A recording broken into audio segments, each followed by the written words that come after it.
নমস্কার বন্ধুরা, আমি তনুজা। আমার চ্যানেলে তোমাদের স্বাগত জানাই। এখন প্রচণ্ড ঠান্ডা পড়ে গিয়েছে। সকাল থেকে ভিডিওটা শুরু করতে পারিনি, একটু উঠতে দেরি হয়ে গিয়েছে। চলো সাথে থাকো, গোটা ভিডিওটা দেখতে থাকো।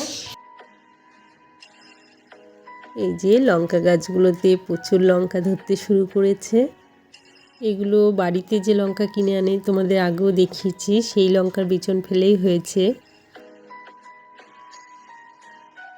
আজকে বাইরে তেমন রোদ ওঠেনি। আজকে রান্না হয়ে গিয়েছে, কিন্তু ফ্রিজ খুলে দেখলাম প্রচুর ধনেপাতা রয়ে গিয়েছে। তা কিছুটা ধনেপাতা ভাবলাম বাটা করি আজকে। ধনেপাতা বাটাটা বলে রসুন দিয়ে খেতে খুব ভালো লাগে। আমি আগে কখনো খাইনি, এই প্রথমেই করব। তা কয়েক কোয়া রসুন নিয়েছিলাম। আগে আমি এমনি ধনেপাতাটা শুধু মিক্সারে করে নিতাম, তার মধ্যে একটু কাঁচা লঙ্কা আর লবণ দিয়ে। তা আজকে দেখি এইভাবে খেতে কেমন লাগে। এখানে সর্ষের তেল দিয়ে দিলাম, আর এর মধ্যে আমি একটু কালো জিরে দেব। আর যে কটা রসুন ছাড়িয়ে রেখেছিলাম সেই রসুনগুলো দিয়ে দেবো। 4-5 কোয়া রসুন দিলেই হবে। হালকা লাল করে একটু ভেজে নেব। আর এর মধ্যে আমি কটা কাঁচা লঙ্কা দেব। যারা খুব ঝাল খেতে পছন্দ করো তারা কাঁচা লঙ্কাটা একটু বাড়িয়ে দিতে পারো। মেয়ে খাবে বলে আমি এখানে কাঁচা লঙ্কা 4টে দিলাম।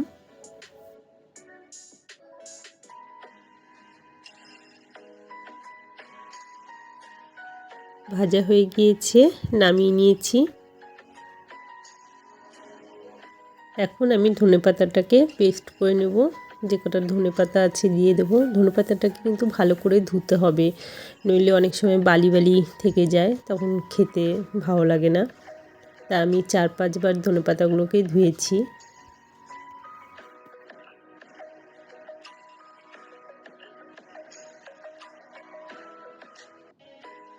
দেখে মনে হচ্ছে অনেক ধনেপাতা, কিন্তু যখন এটা পেস্ট হয়ে যাবে একদম অল্প একটু হয়ে যাবে।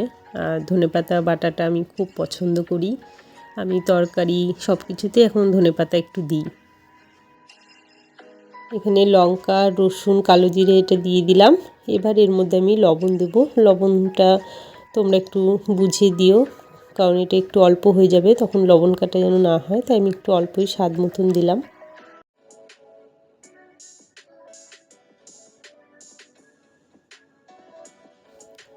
পেস্ট করা হয়ে গিয়েছে, দেখো কতটুকু হয়ে গিয়েছে।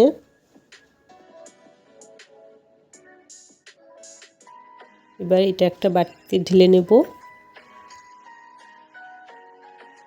বাটাটা অনেকটাই হয়েছে, 1 বাটির মতন হয়ে গিয়েছে।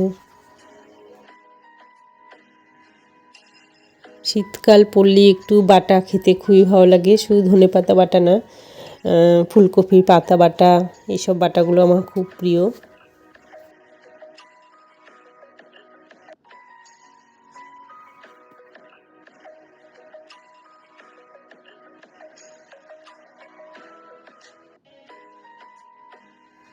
সকালকার ভাতটা একটু এই বাটা দিয়েই খাবো আজকে, ঠিক করেছি। তোমরা যদি ধনেপাতা বাটা অন্যরকমভাবে করে থাকো সেটা আমাকে অবশ্যই জানিও, আমিও সেরকমভাবে আরেকবার ট্রাই করব। ঠিক আছে, একটু খেয়ে দেখি কেমন হয়েছে বাটাটা।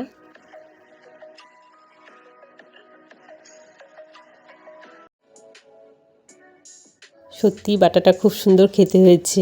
ঠিক আছে বন্ধুরা, আজকে ভিডিওটা এইটুকুই। আবার দেখাবে অন্য কোনো ভিডিওতে। বাই, সবাই ভালো থেকো।